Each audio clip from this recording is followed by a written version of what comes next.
Yesterday, I had an amazing experience.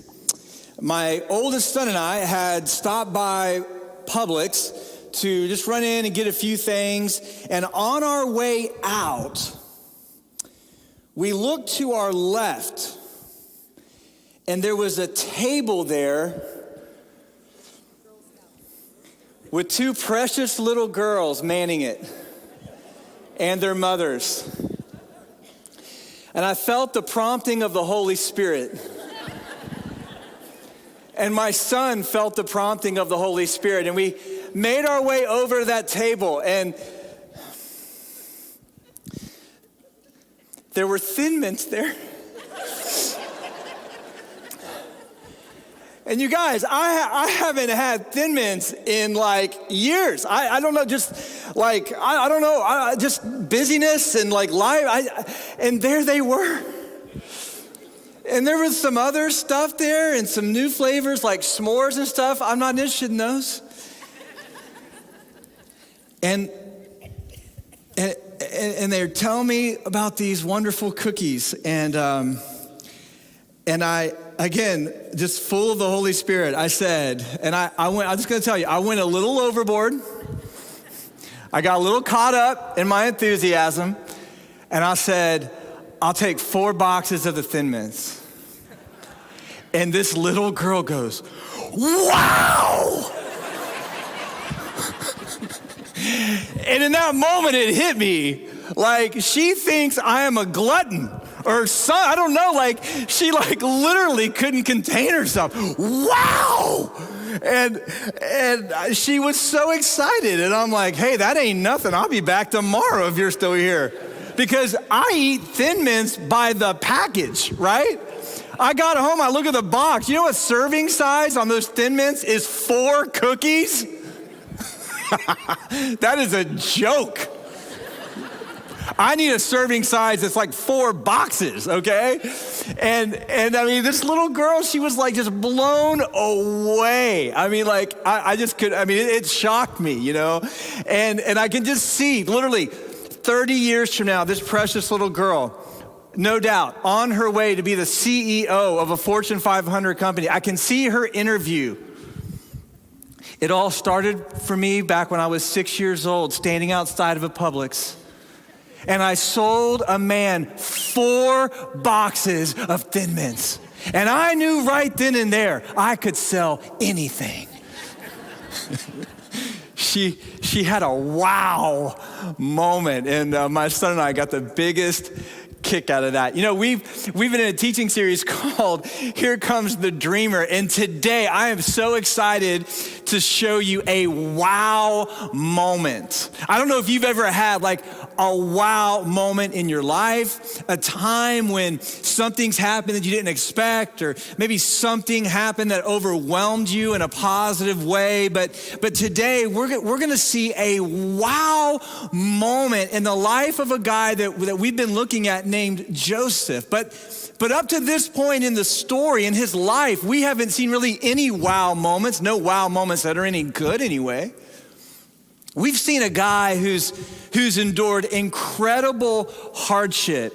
If you're just now joining us and maybe watching here for the first time, you know, like we've been tracking this guy named Joseph. He grew up in somewhat of a dysfunctional household. Like his father favored him because his father actually had children with 4 different women, and he had his last wife. His second wife, 2 of the women he had children with weren't his wives, and he had 1 wife and a bunch of kids, and he had his second wife, and she was his favorite. And guys, I don't know how this works in your household, but coming through Valentine's Day last weekend, I doubt any of you ever said to your wife, hey honey, I just want you to know, you are my favorite wife.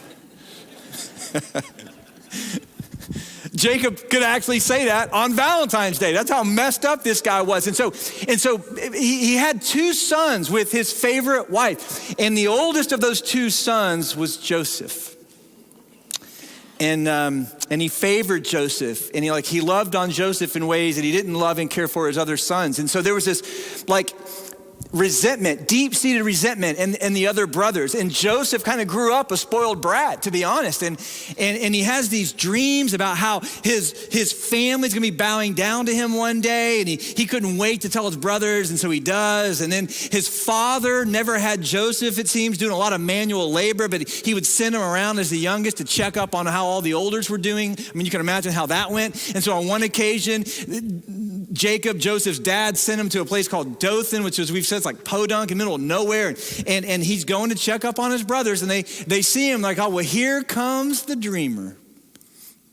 And they've kind of had enough, and they go overboard. I mean, this is kind of crazy what they do, but they take him and they strip this coat or this cloak off of him that his father had given him to bestow the fact that he was the favorite. And they take this off him, they throw him in an empty cistern, and then they sit down, they have lunch. Okay, that's how much these brothers hated him. Imagine, he's in the cistern, he's literally pleading for his life, and they're sitting there eating, listening to his cries for help and his pleas for mercy and not to kill him or to harm him. And so while they're eating lunch and they're listening to him just scream and beg for mercy, they decide through some form of negotiation, okay, let's not kill him, but let's just leave him, or let's sell him. And there's a caravan that comes by, and they take Joseph and they sell him as a slave to this caravan. This prominent son, now a slave, and he's taken to Egypt. But we saw in Egypt that the Lord was with Joseph. That's strange to us that the Lord would be with him in these kinds of circumstances, because we would naturally think in our society, oh, if the Lord were with him, none of these things would have happened to him. But we're seeing that, no, God is always working in the lives of his children.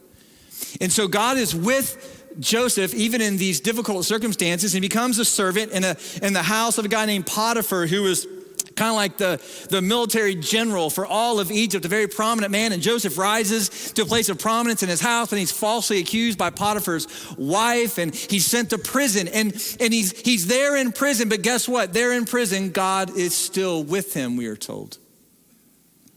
And Joseph's in prison for a while. Now, the word prison there is kind of like a nice way of saying it. I mean, it's really more of a dungeon. When we think of prison, we think of, oh, okay, he's getting little breaks to run outside and play, or he's getting some decent food in the cafeteria kind of thing. No, this is like a dungeon, okay? The Egyptians weren't known for taking care of their prisoners. And so Joseph's in a very dark place, literally, a very, very difficult place. And the Bible says that he's there for a long time. And while he's there in this prison, guess what? The Lord is with them. And the prison warden, similar to what Potiphar did, begins to kind of lean into Joseph. And he basically has Joseph running the dungeon. Joseph's kind of like a prisoner, but he's leading the other prisoners and caring for the other prisoners. And then one day, after some period of time has passed, a significant period of time, there are two prisoners who come into the dungeon who are from Pharaoh's house, because this just so happened to be the prison where all of Pharaoh's prisoners were also kept. So check this out. These two prisoners come in. It's the baker for Pharaoh and the cupbearer.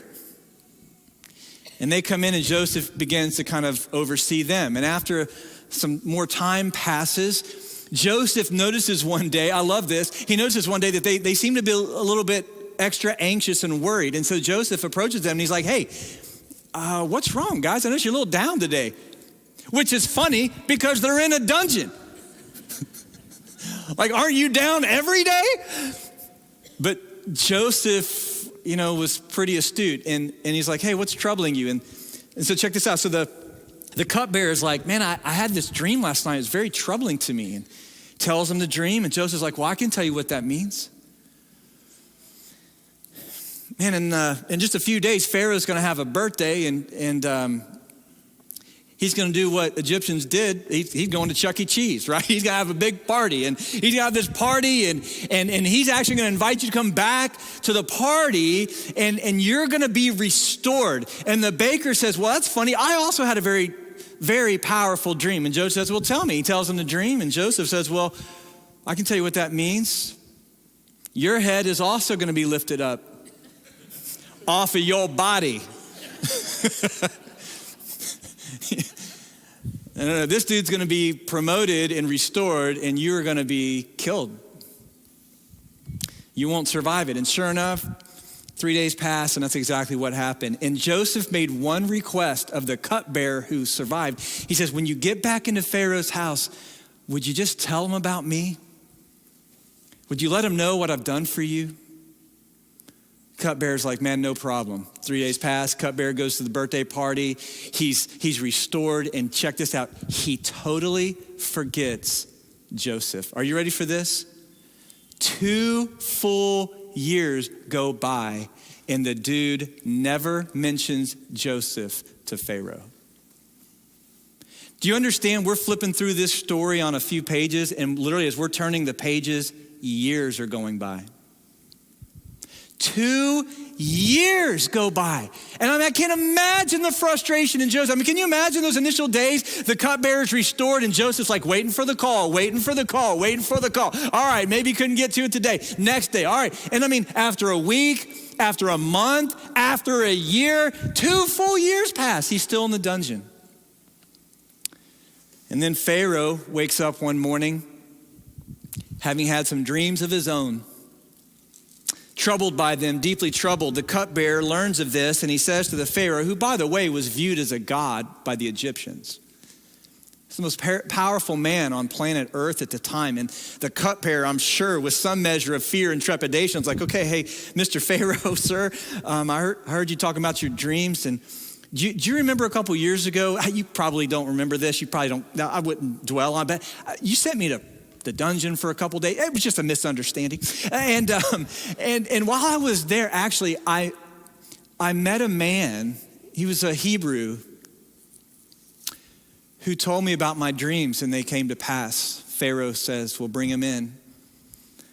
Pharaoh now has the opportunity to meet Joseph, and Joseph, Pharaoh, and Pharaoh tells Joseph his dreams, and Joseph says, I can tell you what they mean. In fact, you know what? This is awesome what Joseph does. He says, actually, I can't tell you anything. It's fascinating if you look at it. Pharaoh tells him, hey, I've got these dreams, and Joseph actually says, well, I can't help you, but my God can. Do you understand how bold that was for Joseph to stand before Pharaoh, who was viewed as a god, and say, the one true and living God can help you? But Pharaoh's kind of desperate. He says, okay. So he shares his dreams with Joseph. Joseph says, here's what's going to happen. We're going to have 7 years where we're harvesting grain like we've never harvested before. So here's the deal. It's going to be followed by 7 years of such severe drought and famine. Okay, now I'm not talking about Chick-fil-A being closed on Sunday kind of famine. Okay, when I think of a famine, that's what I think of. Okay, I'm talking about like legit famines that people still have in the world today. Famines, okay? And he says, it's going to be so severe that people won't even remember the years of plenty. That's how bad it's going to be. And he says, Mr. Pharaoh, sir, if I may be so bold, here's what you need to do. You need to store up so much grain during the plenty that you can navigate the years of famine. And he says, you need, actually it's a fifth, 20% of all the grain that's harvested, you need to own. Personally, you own it. You bring it into your possession. It's genius, absolutely genius. And everybody be coming in the 7 years of famine, they'll be buying from you. Pharaoh's like, this is amazing. I'm gonna need somebody to oversee this through the whole kingdom. This is a massive operation for the next 7 years. And he says, I'll tell you what, I wanna have you do it. Clearly, he says God is with this man. And he promotes Joseph now, are you ready for this? To be the prime minister of Egypt. Pharaoh says to him, there will be no one more powerful than you except for me. And so Joseph spends the next several years plotting out the strategy, the game plan, storing up grain, going through all of that. And sure enough, the famine hits, and the famine is severe. But the famine doesn't just hit Egypt, of course. It hits to the northeast there into the land of Canaan, where Jacob and his remaining sons, Joseph's father and brothers, live. And in this time of severe famine, they run out of food. And that's where we pick up the story today. Check this out, Genesis 42. When Jacob, remember the boys' father, heard that grain was available in Egypt, he said to his sons, I love this, why are you standing around looking at each other? Apparently some of these boys weren't the sharpest tools in the shed. Hey, what are y'all doing? Check this out. I've heard that there is grain in Egypt, which is an amazing thing that during the severe famine, somebody actually had grain available. And so he says, go down there and buy enough grain to keep us alive. Otherwise, we're going to die. And so Joseph's 10 older brothers went down to Egypt to buy grain. But Jacob, check this out, wouldn't let Joseph's younger brother, his full brother, Benjamin, go with them for fear some harm might come to him. Just think about this, you guys. With all of the passing of time, Jacob has not gotten over the fact that he lost Joseph. And he says, I'm not losing Benjamin too. So here's what happens next. So Jacob's sons arrived in Egypt along with others to buy food. Everybody's going to Egypt nowadays. That's where Joseph is just genius. I mean, they're making money hand over fist because of his wisdom to store up during the times of plenty. And so the brothers get in line, okay? Because again, the family was in Canaan as well. And since Joseph was governor of all of Egypt and in charge of selling grain to all the people, it was to him that his brothers came. And when they arrived, they bowed before him with their faces to the ground. Which is interesting, is it not? That's precisely what Joseph dreamt as a boy would happen. Now, maybe you're wondering, how is it that the brothers have come before Joseph and they're not able to recognize him? Well, the answer is simple. At this time in his life, Joseph was walking like an Egyptian.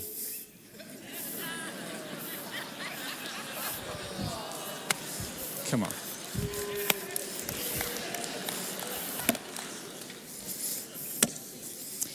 "10 years of seminary, and that's what it gets you, okay?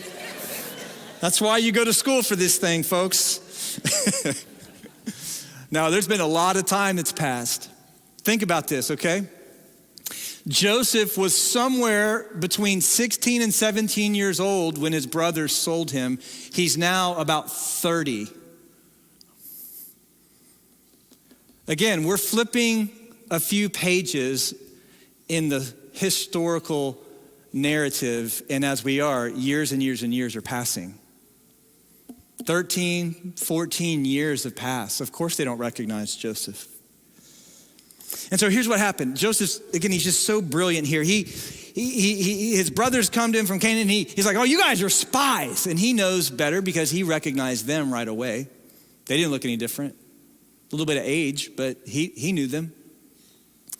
And so he puts them in prison for 3 days while he's figuring out his next step. And may I just show you, after all of these years have transpired, how guilty their consciences still were over what they did to their brother.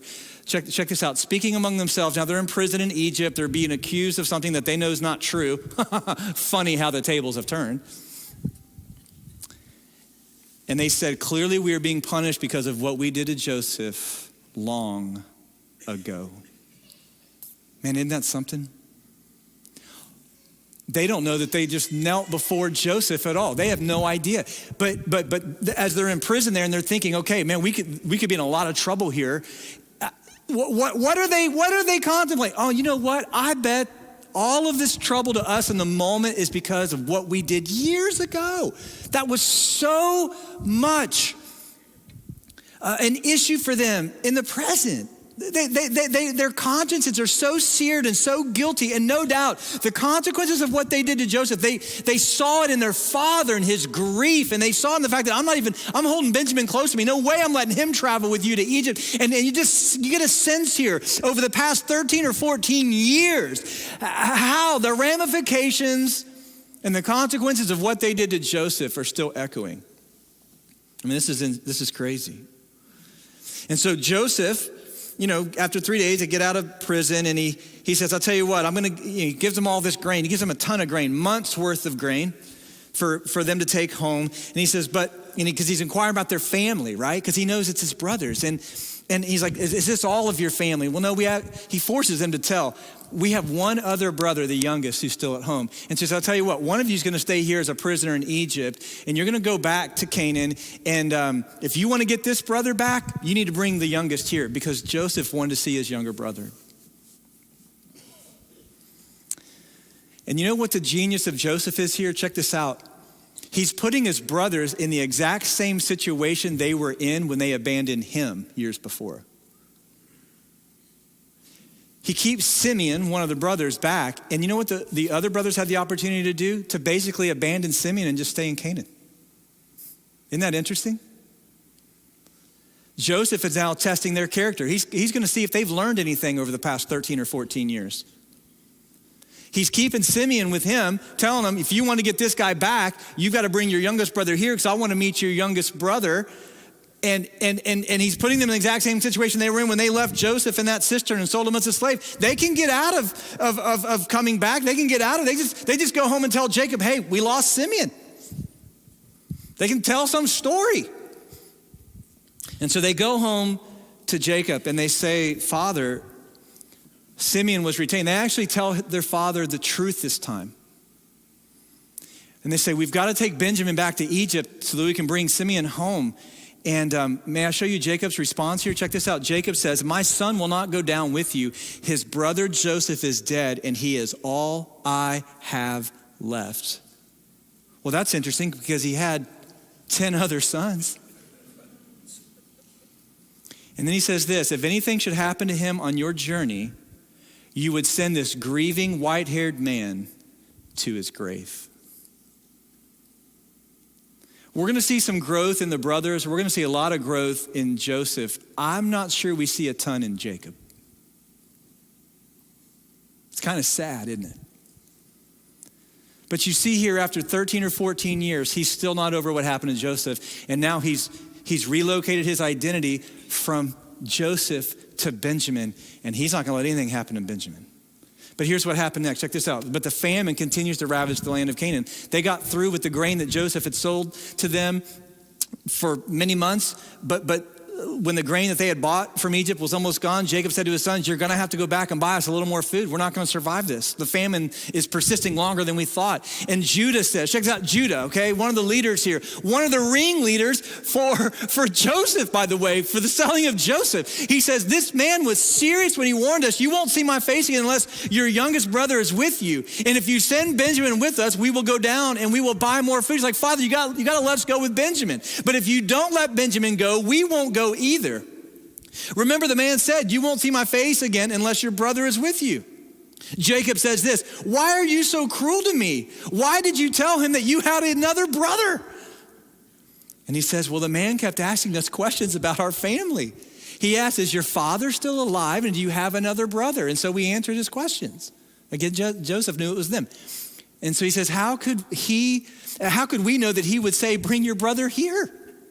And so then Judah says this, send the boy with me. Check this out. Notice the change in Judah here. Send the boy with me and we will be on our way. Otherwise, we will all die of starvation. And not only we, but you and the little ones. And I personally guarantee his safety. And you can hold me responsible if I don't bring him back to you. Let me bear the blame forever. And then he says to his father, if we hadn't wasted all this time, we could have gone and returned twice by now.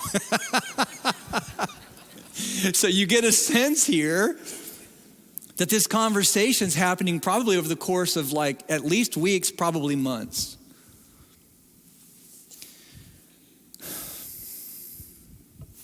And so Jacob relents because literally he has no choice. They're going to starve to death. I mean, they're all going to die.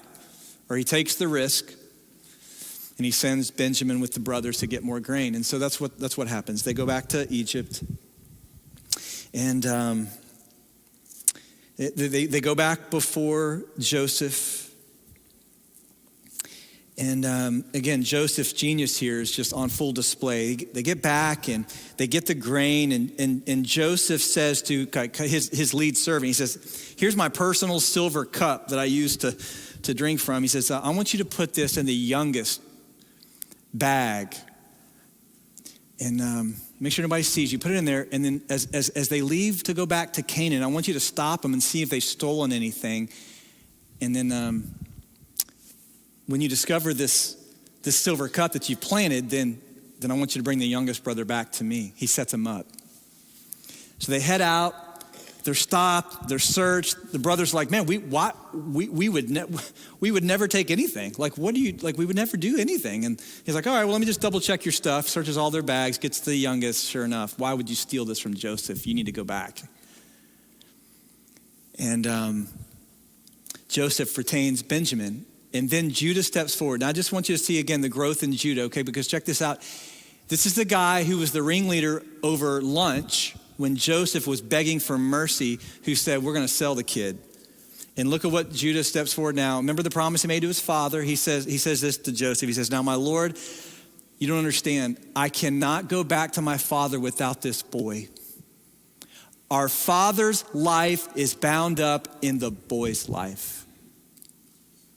I mean, Judah's risking his own life here. Joseph is, the second most powerful man in the most powerful nation on earth. And he's like, sir, please, I beg of you, I can't go back without this boy. My father's life is bound up with his. And there's a sense in which the brothers have just accepted now that the son, the remaining son of Rachel, Jacob's, their father's favorite wife, is the favorite. And they no doubt, they saw the devastation in their father when he learned that Joseph had died. At least he thought he had died. And now they're like, you know what? We can't ever let that happen again. That was a huge mistake. And so he's like, I can't let this journey home happen without this boy. He says, if he sees, my father sees that the boy is not with us, he will die. We, your servants, will indeed be responsible for sending that grieving white-haired man to his grave. He says, my Lord, I guarantee to my father that I would take care of the boy. I told him, if I don't bring him back to you, I will bear the blame forever. So he says, please, my Lord, let me stay here as a slave instead of the boy, and let the boy return to with his brothers. For how can I return to my father if the boy is not with me? I couldn't bear to see the anguish that this would cause my father. Judah, who so readily sacrificed Joseph, check this out, is now willing to sacrifice his own life. And he says, take me instead of him. Now let me ask you something. Boy, do you think Jacob was devastated when those boys got home from Podunk without Joseph? And he's like, man, that can't happen again. My father literally will not survive it. And so look at this. Joseph now, kind of his plots come full circle, and he tested his brothers, and they passed. And so it says here, Joseph could stand it no longer, and there were many people in the room, and he said to his attendants, out all of you. And so he was alone with his brothers when he told them who he was, and then he broke down and he wept. And he wept so loudly. Imagine all of these years that have passed and all of his hardship and difficulty. And here his brothers now are kneeling before him, and he weeps. And he weeps so loudly everyone could hear him. And word of it quickly reached Pharaoh's palace. And he says to them, guys, I am Joseph. I want to know, is my father still alive? But his brothers were speechless, and they were stunned to realize that Joseph was standing there in front of them. They're like, wow. In the next verse in the King James Bible says, and they wetteth themselves. Okay, not really. I totally made that up.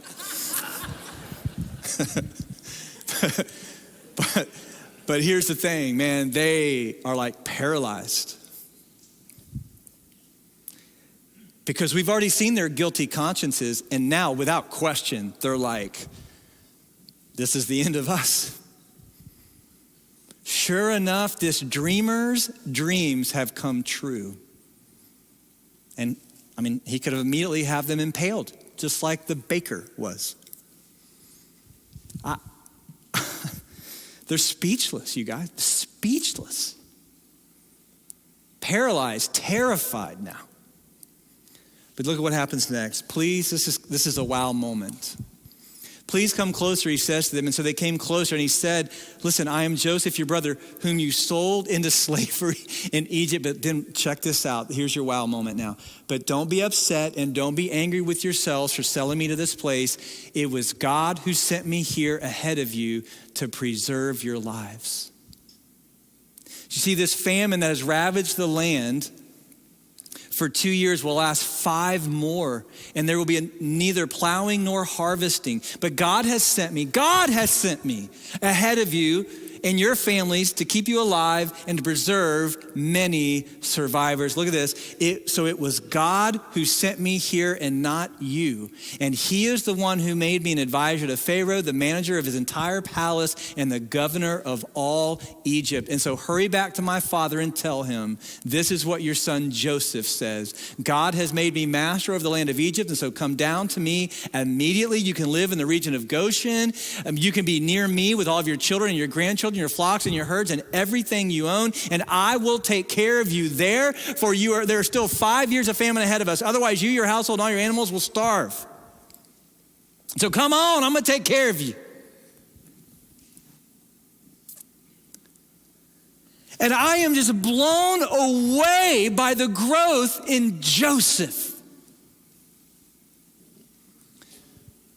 who's gone from a spoiled brat to a mature, wise, godly man. And if you're like me, you're wondering, how in the world did Joseph, through all of his horrific circumstances and sufferings, get to a place where there his brothers are and he can enact revenge, but he doesn't? And can I give you our key takeaway for today? Here's the reason. God uses the brokenness around us to fix the brokenness within us. God uses the brokenness around you to fix the brokenness within you. God could have gotten Joseph to Egypt in any number of ways. How did he do it? Through hardship and suffering. When Joseph was serving as a slave in Potiphar's house, what was he learning? That being a spoiled brat doesn't pay off. What was he learning? Man, even in my suffering, God is with me. When he was betrayed by Potiphar's wife and thrown into prison, what did he learn? God is still with me even in the prison. He's present with me in the prison. Promoted into Pharaoh's house through the interpretation of these dreams, what did he learn here for those years where he was waiting for the cupbearer to mention his name? He was learning and growing that God is with him and God is for him. And when he finally got to stand as the governor of Egypt, he could look back with perspective and see, yes, God was indeed at work. And God wasn't just at work to fix the external circumstances around Joseph. God was using all the brokenness and all the suffering and all the hardship to fix the internal brokenness inside of Joseph. You see, God was fixing Joseph through all of these series of events just as much as he was working through Joseph to save and spare his people. And so let me give you just two quick takeaways tied to our main idea today, that God's using in your life and mine through hardship and suffering, in these seasons where we're wondering if he's there, in these seasons where he seems silent. God's using the brokenness around us to fix the brokenness within us. And here's one reason. Let me give you one clear reason for this. Because our God values the internal sanctification of your soul more than the temporal alleviation of your circumstances. This is countercultural because we are conditioned and raised in our society to think that if God is truly with you, then you never get cast into the cistern and never sold as a slave and never betrayed by Potiphar's wife and never left in prison for 2 years by the cupbearer who forgets you. We're conditioned to think if God's really with you, then nothing bad happens to you. We're conditioned in our culture to think that our external circumstances are everything. And may I just remind you that your God is more concerned with what happens in your soul than what happens in your circumstances. And he's using your circumstances to grow and mature your soul because that is his greatest concern. This is a really important truth for us to learn and be reminded of. That God was working on Joseph before he began to work through Joseph. And can I give you a word of encouragement this morning? you can rest assured God's going to work on you before he works through you.